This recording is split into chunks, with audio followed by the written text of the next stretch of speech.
nous savons que même les choses des enfants là qui tombent, les chiens peuvent manger. Jésus dit, ah, je n'ai jamais vu une foi pour ces enfants. J'agis. Pourquoi? Parce que Jésus, à ce temps-là, le temps pour d'autres nations n'était pas encore arrivé. Jésus était d'abord là pour les Juifs.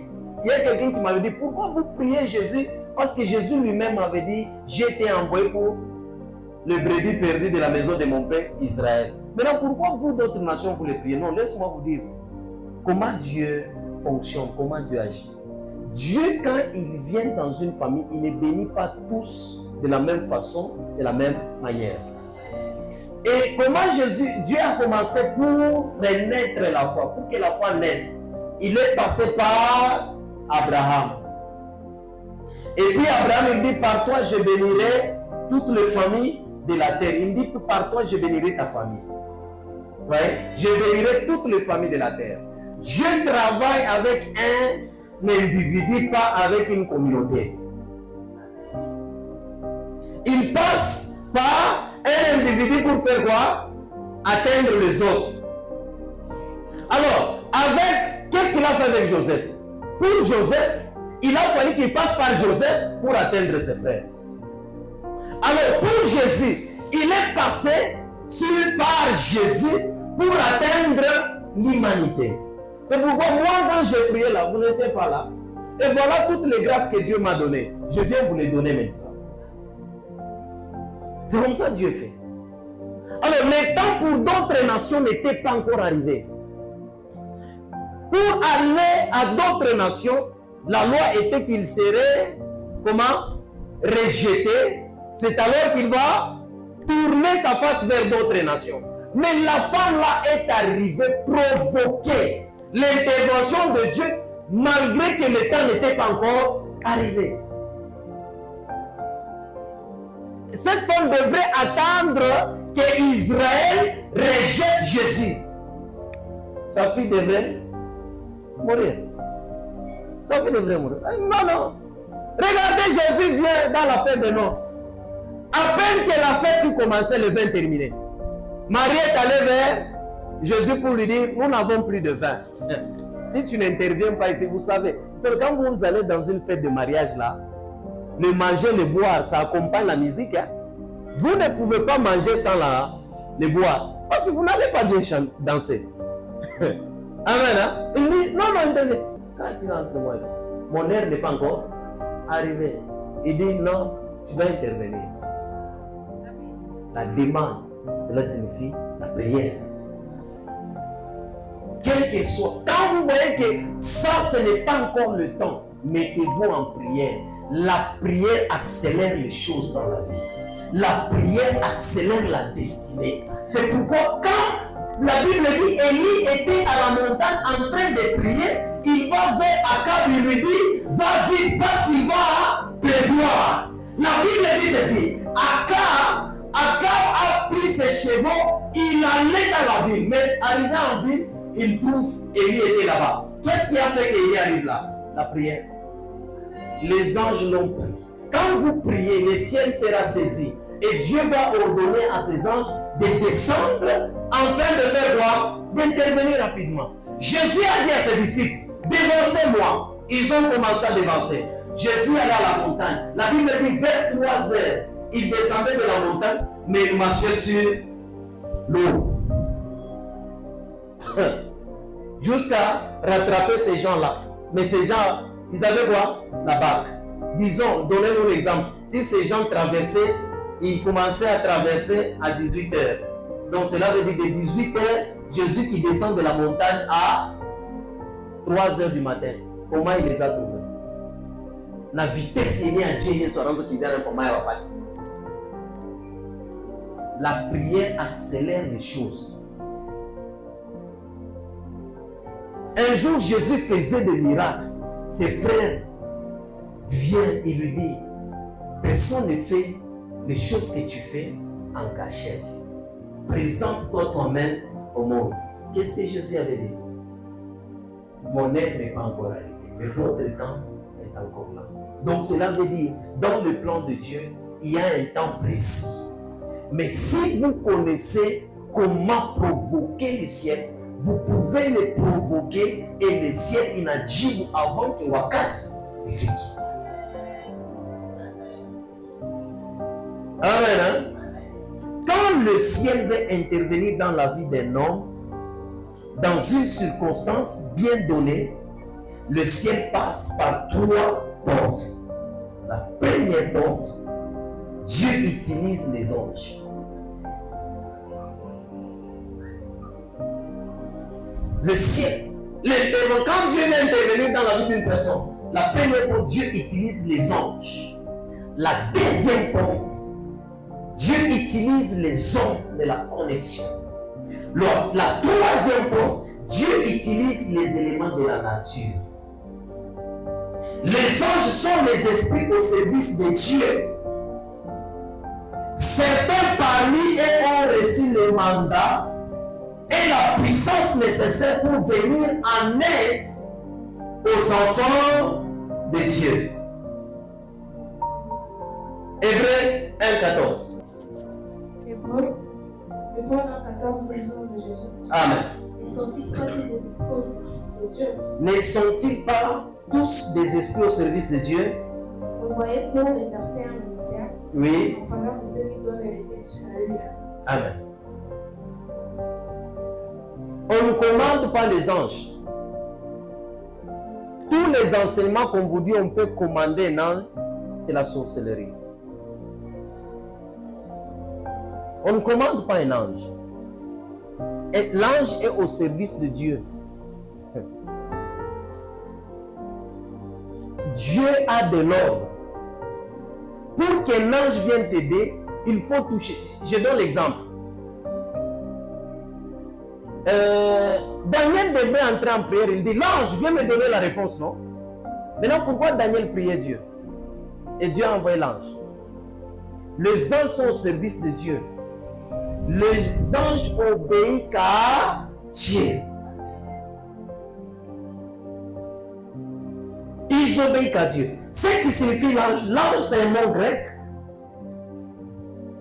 En hébreu, ça veut dire Angelos, ce qui signifie le messager.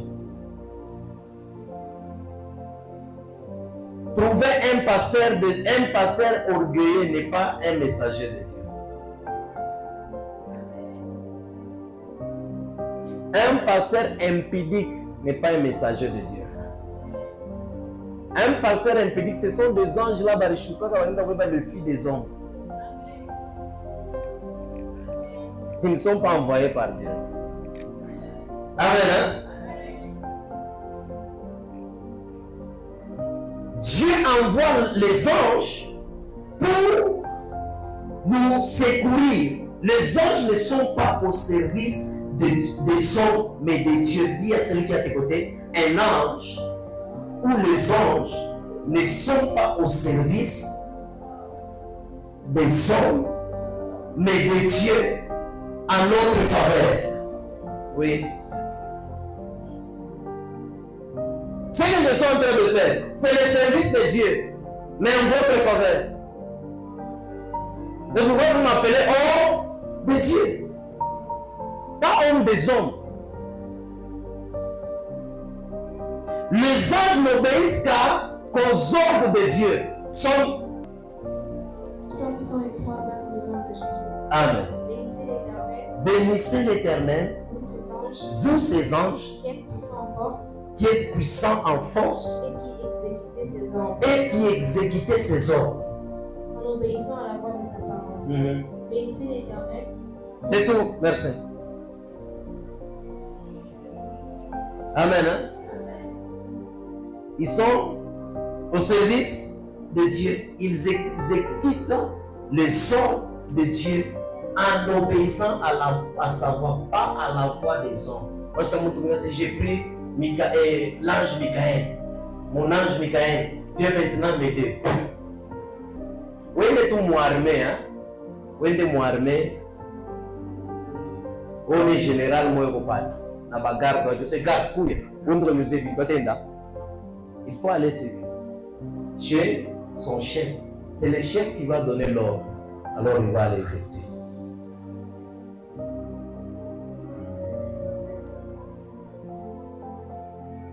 Amen. Hein? Même les enfants propres du général, à moins que le chef dit d'aller les emmener dans les courses. C'est pas ça. Nous sommes ensemble. Hein? Les anges nous protègent, les anges nous gardent. Les anges, Dieu les envoie à venir maintenant nous servir par l'ordre de Dieu. Comme moi je viens vous servir par l'ordre de quoi? De Dieu. Exode. Exode 23, 20 à 23, l'exode de Jésus. Amen. Voici, j'envoie un ange devant toi pour te protéger en chemin et pour te faire... Est-ce qu'il a dit, Seigneur, l'ange vient devant moi, marche avec moi? Si voici, j'envoie, moi Dieu, j'envoie un ange devant toi. Oui. Et pour te faire arriver au lieu que j'ai préparé. Oui. Tiens-toi s'il te garde en sa présence. Écoute sa voix et ne résiste point, parce qu'il ne pardonnera pas vos péchés, car mon nom est en lui. Mais si tu écoutes sa voix, et si tu fais tout ce que je te dirai, je serai l'ennemi de tes ennemis et l'adversaire de tes adversaires. Mon ange marchera devant toi et te conduira chez les Amoréens, les Essiens, les Phéréziens, les Cananéens, les Éviens, les Jébusiens, et je les exterminerai. Amen. Amen. Il dit ceci, tiens-toi sur tes gardes en sa présence. La présence de qui? De l'ange. Et écoute sa voix. Ne lui résiste point, parce qu'il ne pardonnera pas vos péchés. Car mon nom est en lui. Est-ce qu'on dit, quand tu vas lui dire, il va écouter ta voix? Quand tu vas le commander, il va faire ce que tu dis. C'est à toi d'écouter la voix de l'ange. Mais si tu l'écoutes pas, il te frappe. C'est ça qu'on appelle la désobéissance. La désobéissance, c'est un péché. Au nom de Dieu, à la voix de Dieu. Et c'est pourquoi vous avez un enseignement, il y a commande ton ange, fais comme ça ton ange, parle à ton ange. Il vous logis.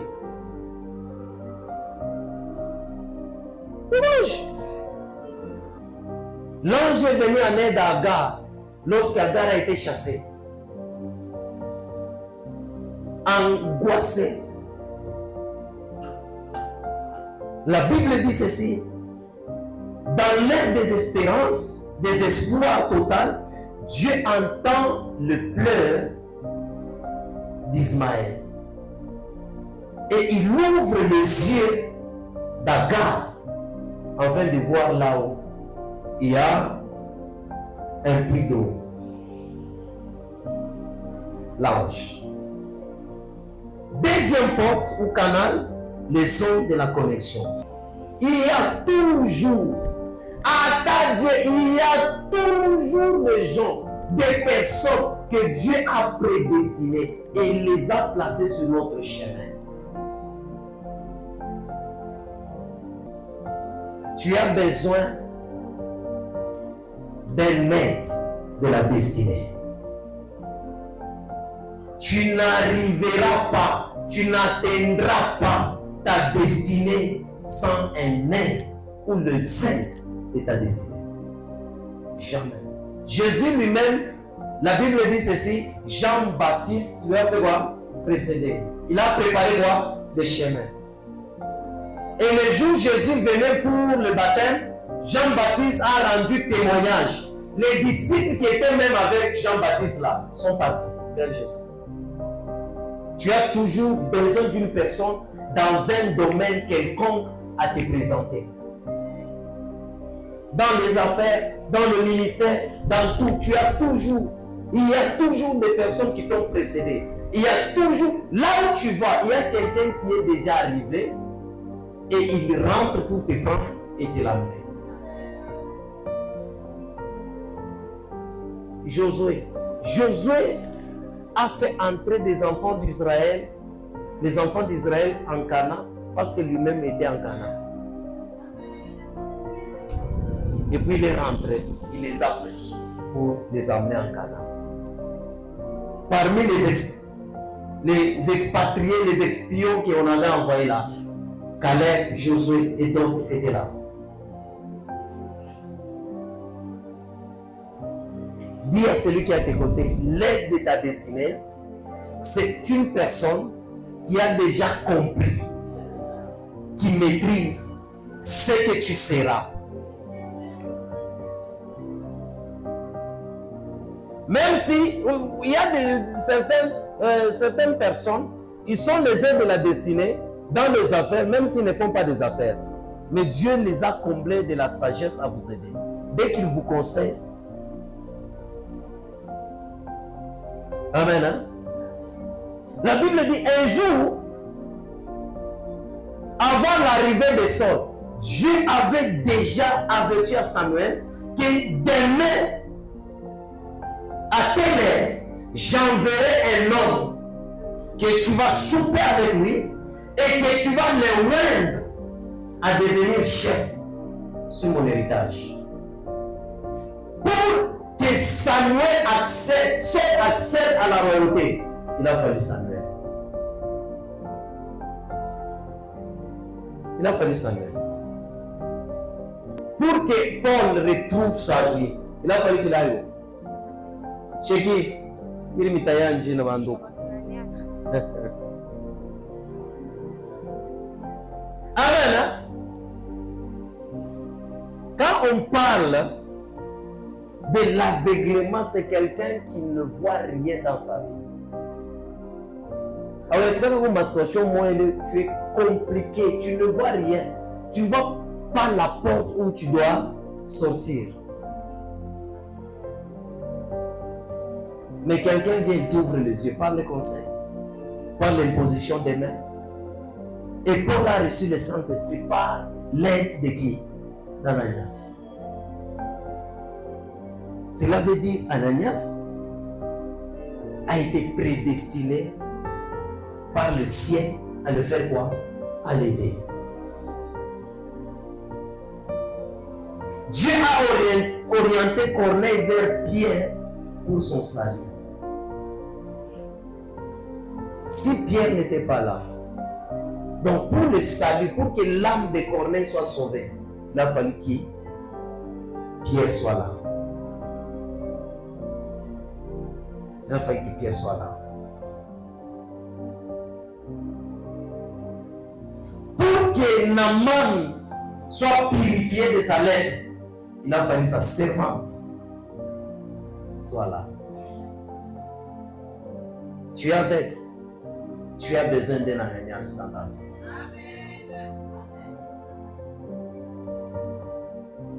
Tu es lépreux.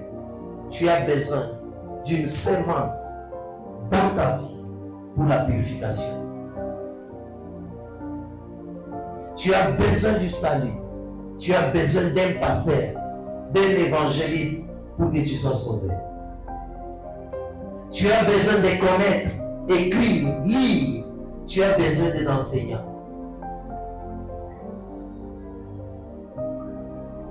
Tu as besoin, pour venir au monde, il a fallu deux personnes, papa et maman, soient là. Et l'un d'eux, lui, accepte de te porter pendant 9 mois et supporter tout.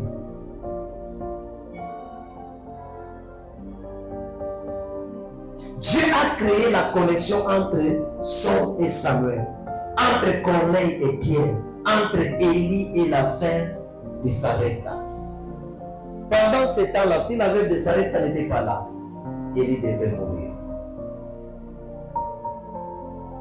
Dis à celui qui est à tes côtés, tu as besoin des sons de la connexion divine pour atteindre les niveaux hauts de ta vie. Amen. Dans chaque cas de ta vie, il faut toujours l'intervention de nous. Dernier point, on prie. l'élément de la nature. Dieu a utilisé un grand poisson pour conserver, pour porter, pour amener à l'univers. Grand poisson. Banangara bateau dans une direction, c'est moi je ne veux pas. Regardez, la vie nous amène dans des directions qu'on ne devait pas prendre. Les problèmes, les cas, les difficultés nous amènent dans la direction que Dieu ne veut pas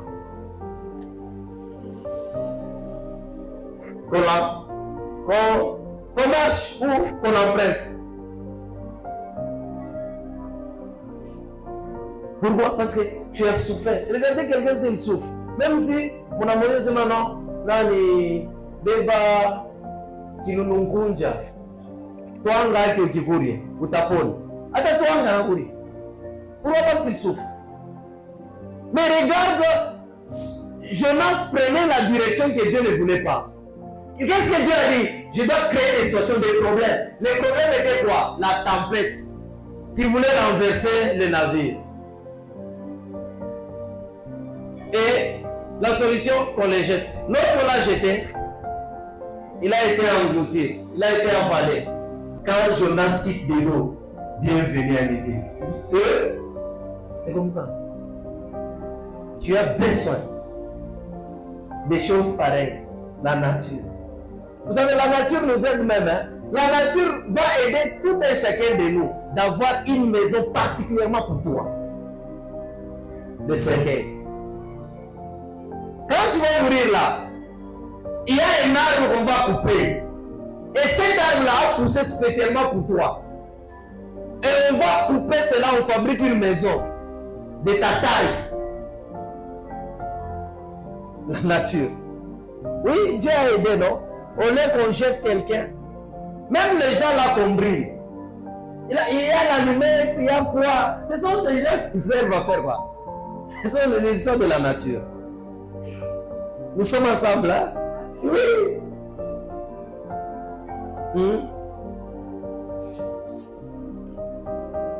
Dieu s'est servi d'un rocher pour donner de l'eau aux enfants d'Israël. Pour donner de l'eau.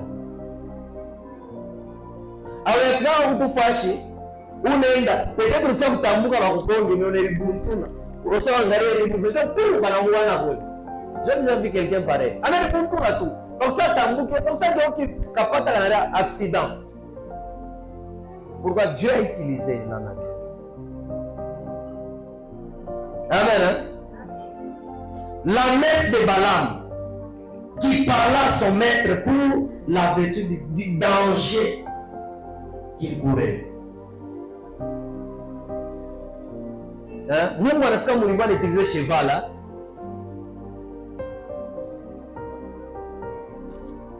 Il a utilisé la messe pour donner le message à son maître. Donner le message.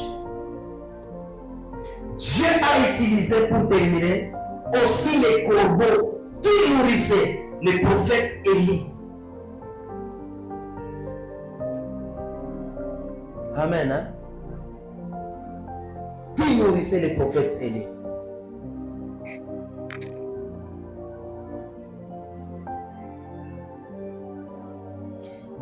Il est important de savoir le moment où l'on est visité par Dieu.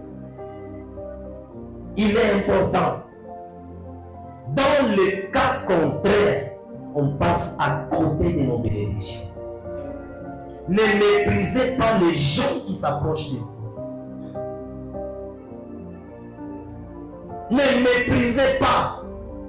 Parce que si vous méprisez cette personne, peut-être c'est un temps de visitation pour toi. Par cette personne, tu puisses atteindre un niveau élevé. Jérusalem, si tu savais ton heure ou ton temps de visitation, Et Jérusalem s'est retrouvée une ville désertique.